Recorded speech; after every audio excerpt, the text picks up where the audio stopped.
সুপ্রিয় দর্শক, আসসালামু আলাইকুম রহমতুল্লাহ। সুপ্রিয় দর্শক, আজকে যে ইস্যুটি নিয়ে আলোচনা করব সেটা হচ্ছে বিএনপির ভারপ্রাপ্ত চেয়ারম্যান জননেতা তারেক রহমান যে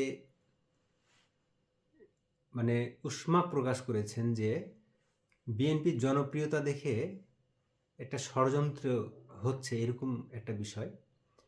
হ্যাঁ, বিএনপির এই জনপ্রিয়তা সত্যিকার অর্থেই মাঠে ছিল।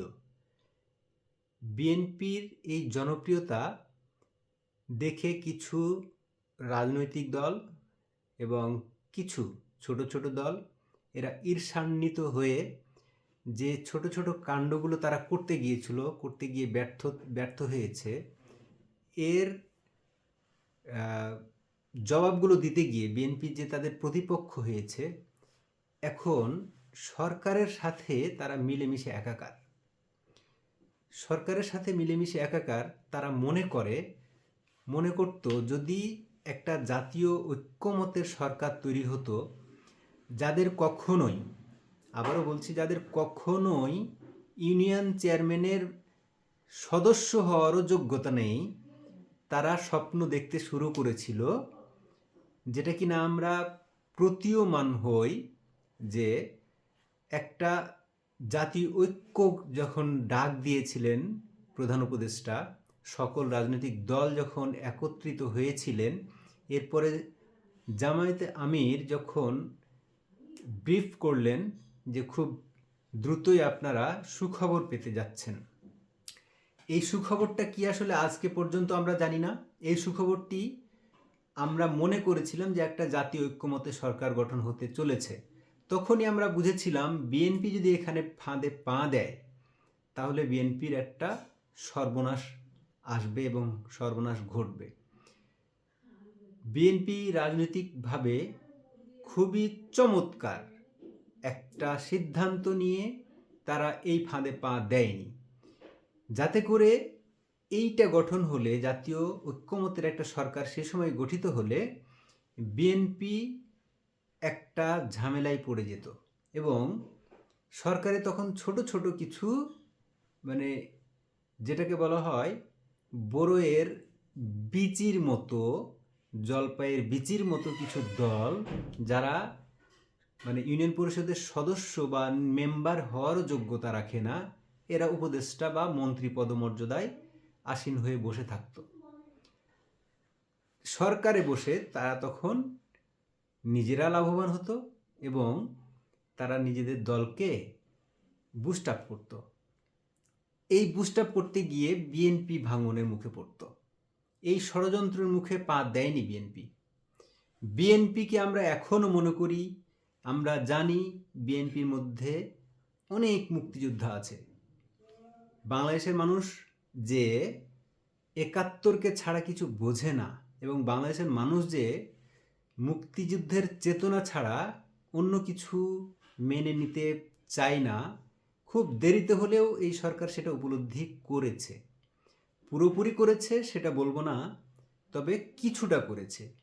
এই যে দেরিতে হলে করেছে, সেটা কিন্তু বিএনপির বিরোধিতার কারণেই করতে বাধ্য হয়েছে, বিএনপির স্ট্যান্ডগুলোর কারণেই বাধ্য হয়েছে।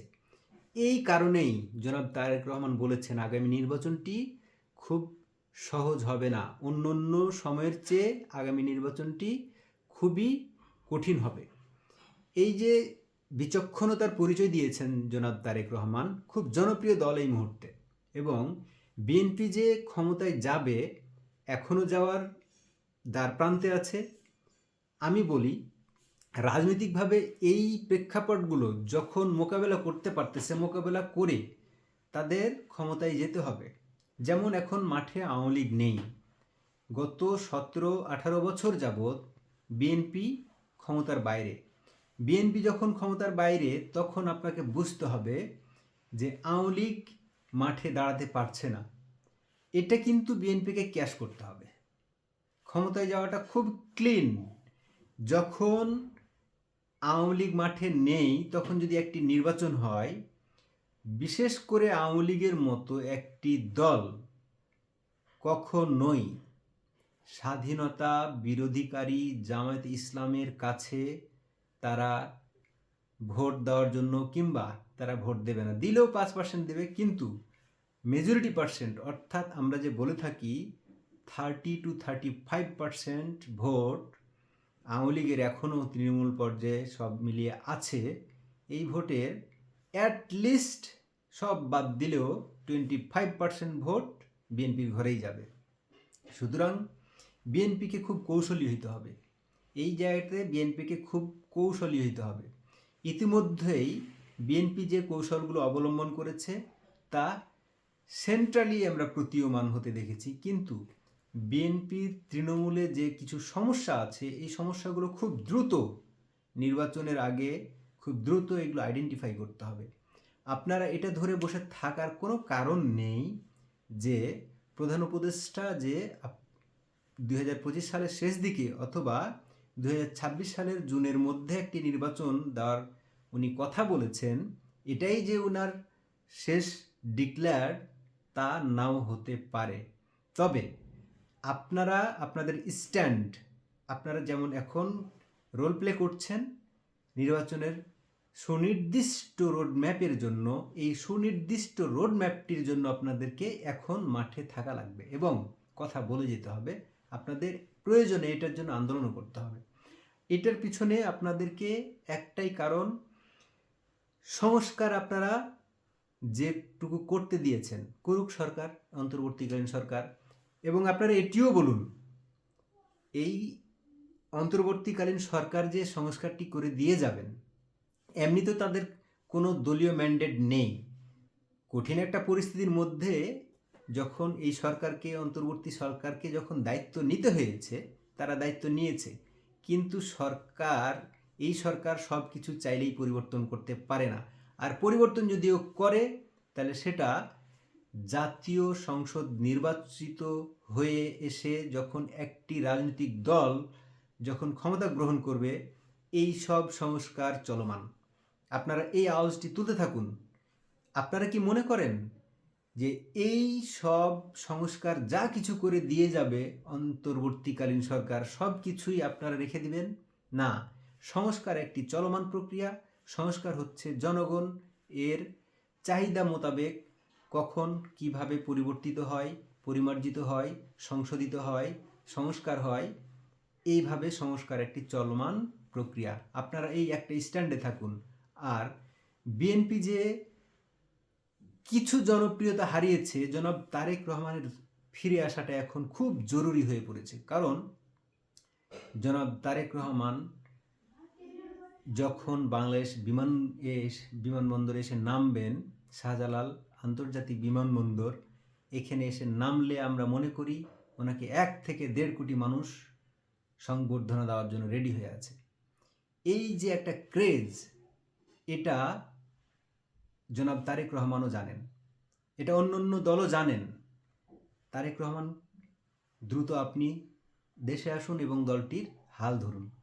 এই দলটির হাল ধরুন এবং তৃণমূলে, বাংলাদেশে এসে তৃণমূলে আপনি কিছু সফর করুন।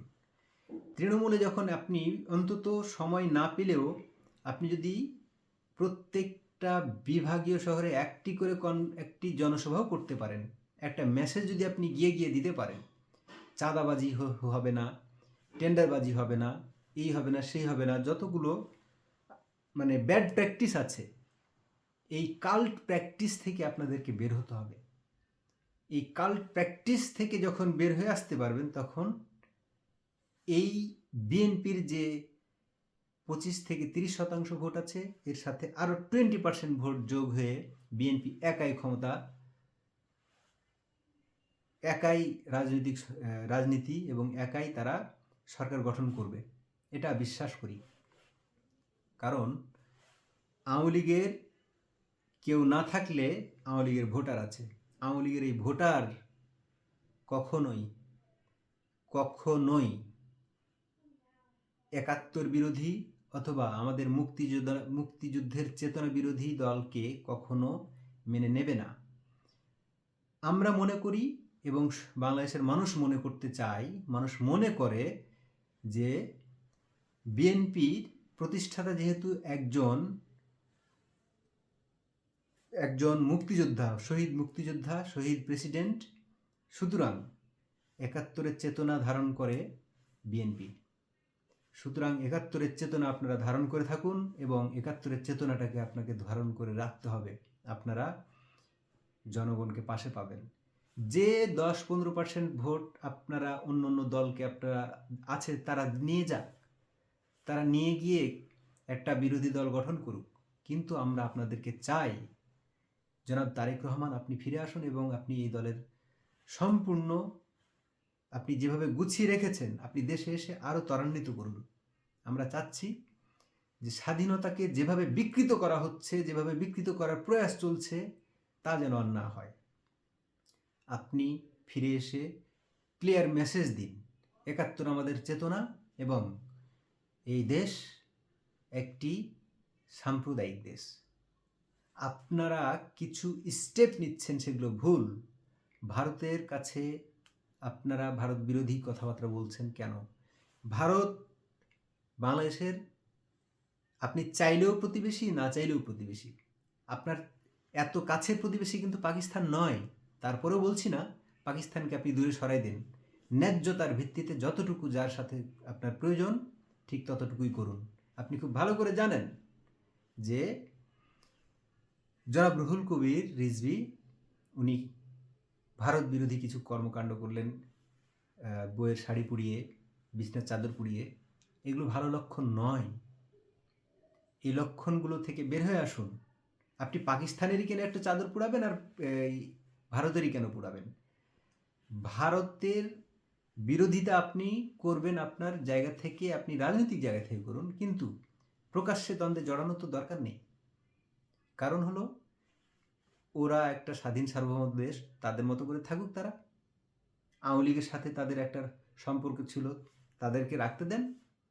আপনারা আপনাদের মতোই তৈরি করুন। আপনারা রাজনৈতিকভাবে আরও কৌশলী হতে হবে, আপনাদের আরও দক্ষতার পরিচয় দিতে হবে। আপনারা সুসংগঠিত হন এবং আমরা চাই বিএনপি আগামী দিনে সরকার গঠন করুক এবং আমি চাই ব্যক্তিগতভাবে জনাব তারেক রহমান এই দেশের একজন প্রধানমন্ত্রী হন। এ আমার শেষ কথা। সুপ্রিয় দর্শক, ভালো থাকবেন। কথা হবে অন্য কোনো একটি ভিডিওতে। সে অপেক্ষায় আসসালামু আলাইকুম রহমতুল্লাহ।